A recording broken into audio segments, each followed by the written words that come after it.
De la Révolution française au défi de la mondialisation. Quelques dates pour récapituler. 1. De la Révolution française à la Cinquième République.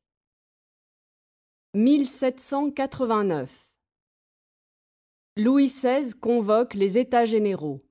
Le tiers-État se proclame Assemblée nationale, qui devient Assemblée nationale constituante. Le 14 juillet, le peuple exaspéré, notamment par la hausse du prix du pain, se révolte et s'empare de la Bastille.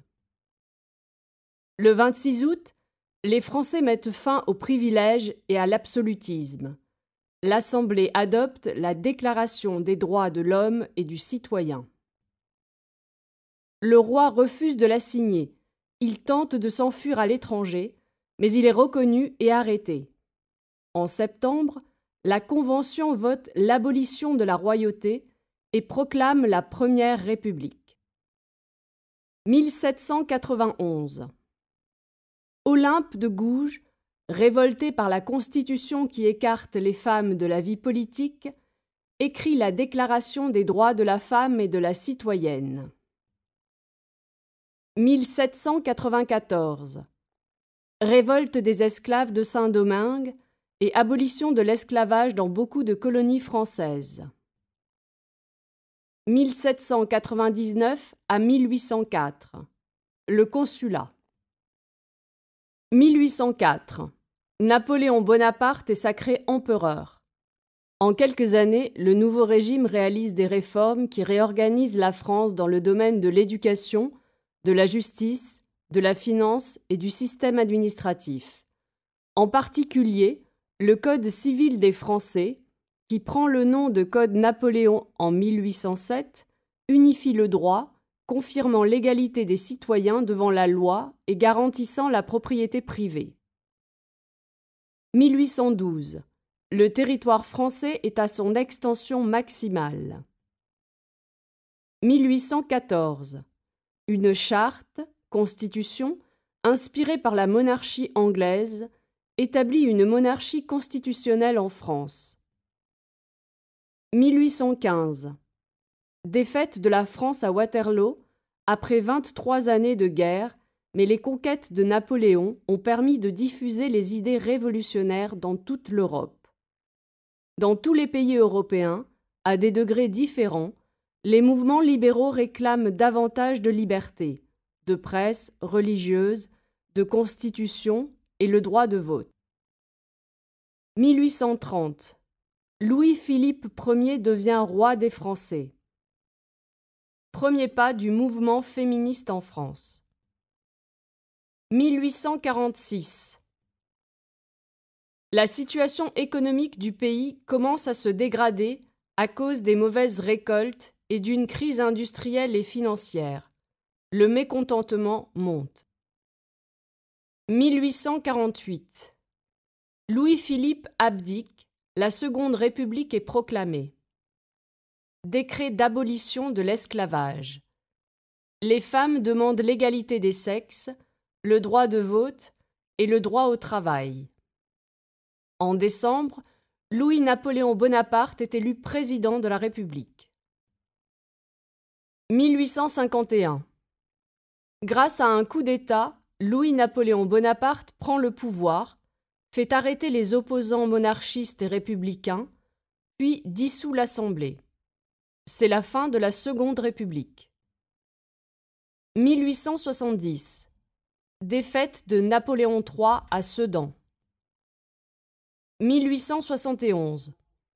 De nombreux députés souhaitent rétablir une monarchie, mais la majorité des Français tient au suffrage universel et préfère la République.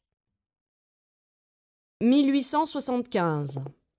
Adoption de loi constitutionnelle qui limite le rôle du président de la République et donne aux députés, élus au suffrage universel masculin, le contrôle du gouvernement.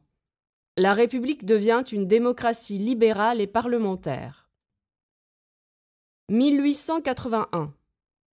Jules Ferry, républicain modéré, promulgue des lois qui rendent l'école primaire gratuite, obligatoire et ouverte aux enfants des deux sexes. 1894. L'assassinat de Sadi Carnot, président de la République, par Caserio, anarchiste italien, provoque des rébellions anti-italiens à Lyon. 1918. La France sort victorieuse de la Première Guerre mondiale. 1936. En France, le socialisme triomphe avec le Front populaire. 1939. La France entre en guerre et l'armistice avec l'Allemagne, signé par le maréchal Pétain après la défaite de juin 1940, entraîne la disparition de la Troisième République. 1941. Les Juifs sont soumis à un statut spécial. 1944. Débarquement des Alliés en Normandie qui repousse les Allemands. 1945. De Gaulle installe son gouvernement provisoire à Paris. Charte des Nations Unies. 1947-1958. Grande instabilité gouvernementale.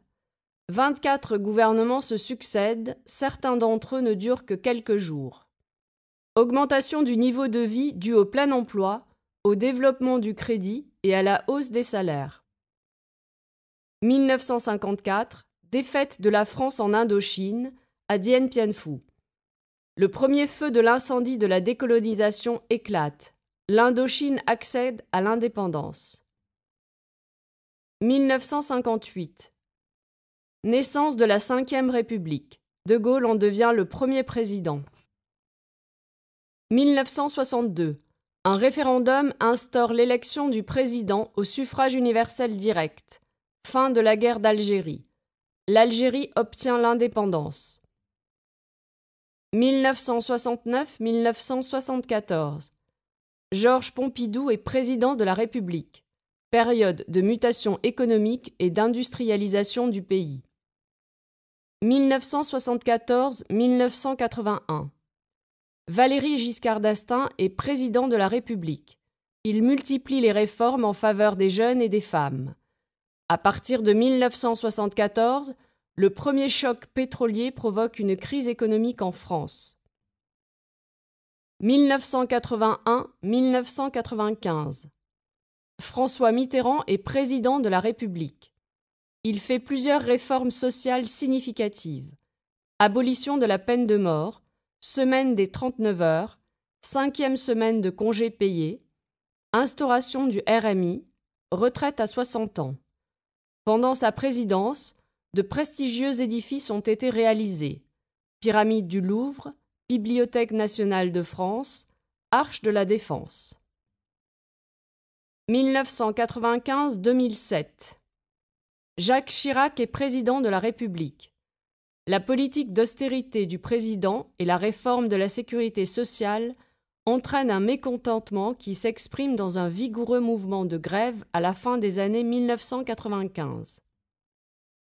À la suite des attentats du 11 septembre 2001 à New York et de la volonté américaine de combattre contre l'Irak, Jacques Chirac refuse le soutien de la France à l'offensive anglo-américaine. 2007-2012. Nicolas Sarkozy est président de la République. Les années Sarko sont marquées par la crise financière et économique mondiale, par l'intervention en Libye en 2011 et par un style de vie présidentiel ostentatoire et excessif. 2012-2017. François Hollande est président de la République. Malgré quelques réformes significatives, il a été l'un des présidents français les plus impopulaires de l'histoire. 2017. Emmanuel Macron est élu président. À 39 ans, il est le plus jeune président français de l'histoire.